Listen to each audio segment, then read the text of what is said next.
All right, time to roll up our sleeves and dive into this mountain of financial reports you've given us. Northern Trust, huh? We've got their 10Ks from 2020 through 2023 all stacked up here. This is not exactly light reading, is it? No, not exactly beach reading material. But that's why we're here, to dig into these reports and figure out what makes this company tick.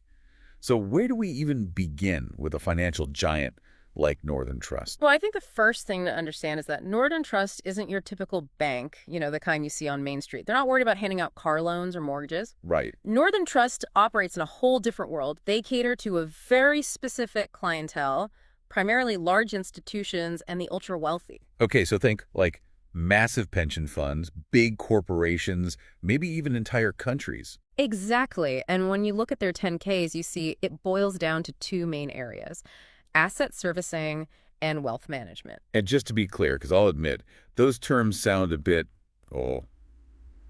jargony to the average person. Sure, and that's fair. What do those actually mean in plain English? Yeah, so asset servicing, that's where they're basically the behind-the-scenes wizards. They handle all the complex back-office stuff for these huge institutions, managing investments, keeping track of assets, all that.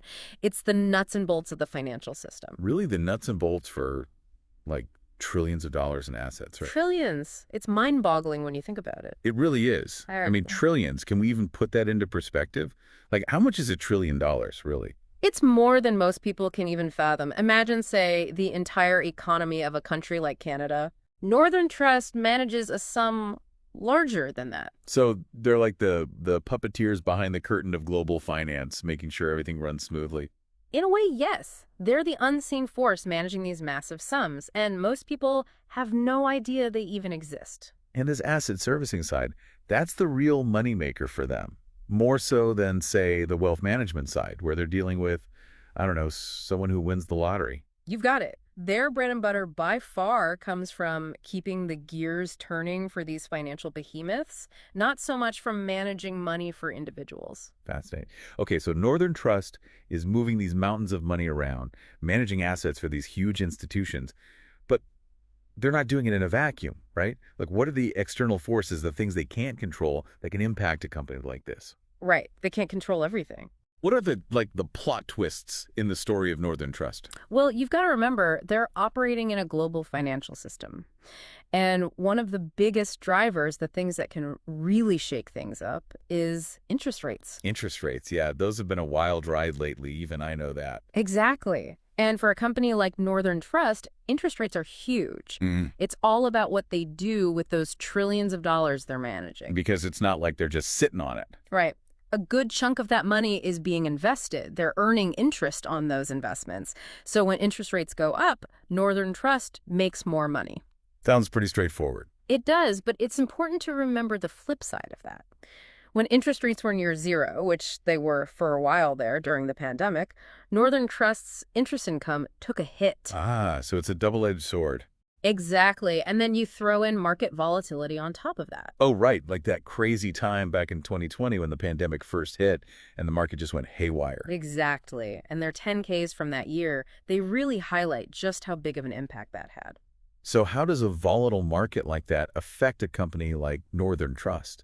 Well, a lot of their fees, particularly on the wealth management side, are tied directly to the value of the assets they manage. So if the market takes a dive and those assets lose value... These go down too. Exactly. It's a double whammy for them. Low interest rates and a volatile market. Ouch. That's got to hurt. Yeah, it can make a significant impact on their bottom line. And those are things, like we said, they have very little control over. They can strategize and adapt, which they do constantly, but they can't control the global economy. Right.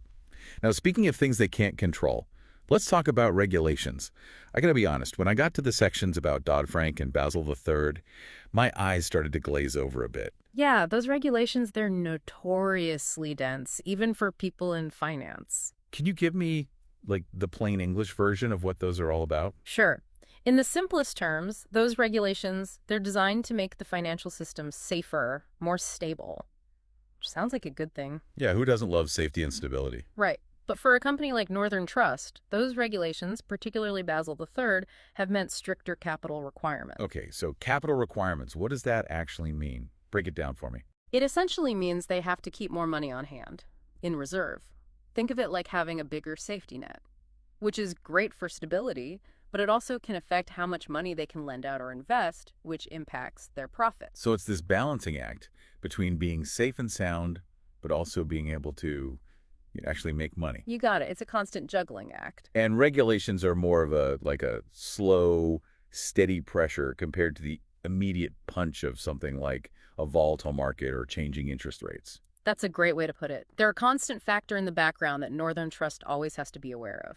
But at the end of the day, remember, behind all these numbers and financial statements, there are actual people calling the shots, making decisions every day. That's what I was thinking. Let's shift gears a bit and talk about the human side of Northern Trust. All right, so we've talked about what Northern Trust does, who they do it for, and the forces that can impact their bottom line. But now I'm curious about the people, the ones actually sitting there managing these billions and trillions of dollars. What do these reports tell us about how Northern Trust incentivizes their employees, keeps them coming back for more? Well, you've got your standard stuff, of course, salary, bonuses, benefits, the usual. But one thing that stood out to me was their use of stock awards. Stock awards. So like instead of just getting a bigger paycheck, they're getting actual pieces of Northern Trust. Exactly. It's a way to tie their employees' financial well-being directly to the company's performance. If Northern Trust does well, their stock goes up and those employees benefit directly. Makes sense. Yeah. It's like we're all in this together, sink or swim. Exactly. And it's a pretty powerful motivator, especially when you're talking about attracting and retaining top talent. For sure. But speaking of things that can make you sink or swim, we can't ignore the risks. And these 10Ks, they do not shy away from highlighting the potential pitfalls, do they? No, they don't. But, I actually kind of appreciate that. They're upfront about the challenges, the things that could go wrong, cybersecurity threats, regulatory scrutiny, even things like risks related to their own internal controls. Right. Because even a giant like Northern Trust, they're not invincible. Exactly. And it's a good reminder that, things can go wrong, even for the best of the best. And they do sometimes. Remember that whole situation with the French tax fraud case? Oh, right. Yeah. They mentioned that a couple of times in these reports. It's a perfect example of how even a company as established as Northern Trust can run into unexpected turbulence. It's like they say, it's all fun and games until the tax man comes calling. Right. And it just highlights how complex operating in a global financial system can be. Even when you're doing everything right, there's always the potential for something unexpected.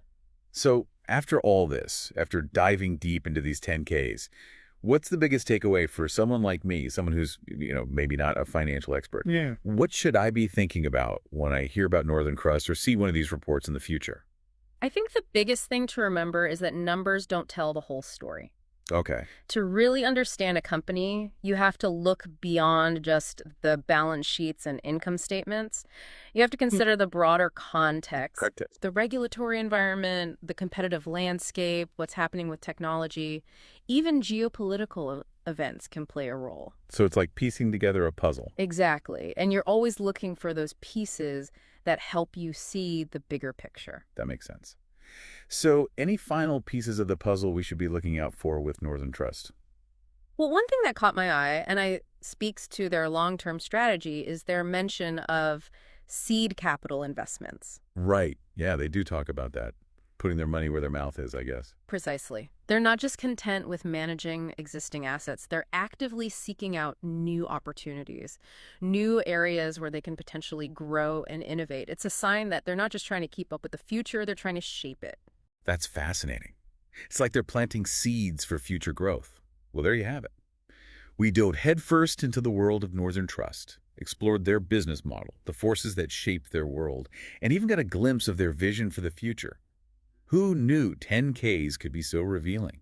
Right. They're a goldmine of information. They really are. And hopefully, this deep dive has given our listeners the tools to do some exploring of their own. Until next time, remember, keep digging, keep asking questions, and never be afraid to take a deep dive.